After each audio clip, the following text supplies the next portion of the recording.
Mm. I know that these cavalactones, some people say that they are better absorbed by the body if they are consumed via the kava tea instead of an extract. Is that true? Um, I am not sure in regards to how that's perceived anecdotally. I have not personally heard that because it really does depend what you're talking about in terms of a kava extract. Are we talking about a water solute? Are we talking about alcohol and alcohol or ethanol? Other solutes such as acetone or methanol, et cetera, et cetera. So it really does depend. I mean, what I will say is that because it's a resinoid compound, the carbolactones tend to absorb or be extracted better from the root material in an alcohol or non-water solute.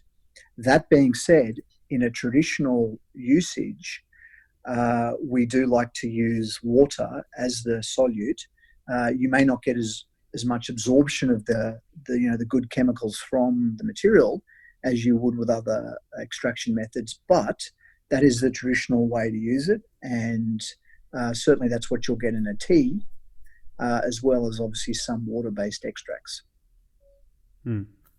And is there any, in regards to how people, if they want to use kava, how they should use it, is there any specific time of day that would be preferable?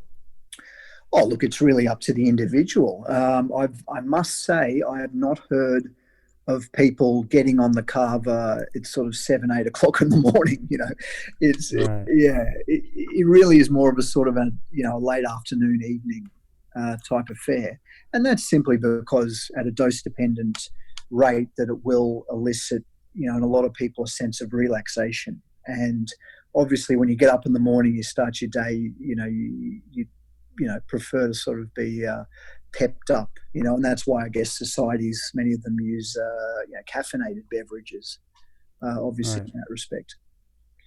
Yeah.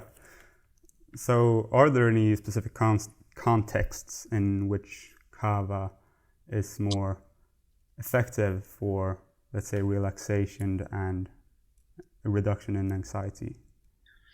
Yeah, well, I guess how it's used traditionally is in a social setting. That, say, for example, in Fiji, people would gather around the tanoa, which is the kava bowl. They would have, some kava.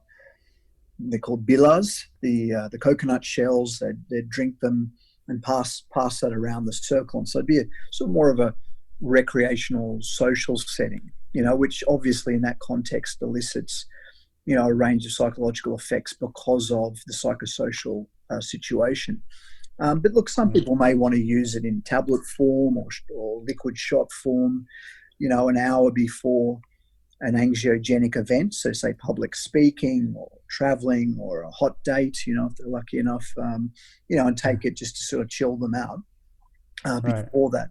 So there's different uses. I've heard of people using it for studying. They might find studying stressful, and it sort of takes the Mm. edge off, but then doesn't dull their mind. So there's Right. many different contexts which people use kava. Some people use it for sleep as well. So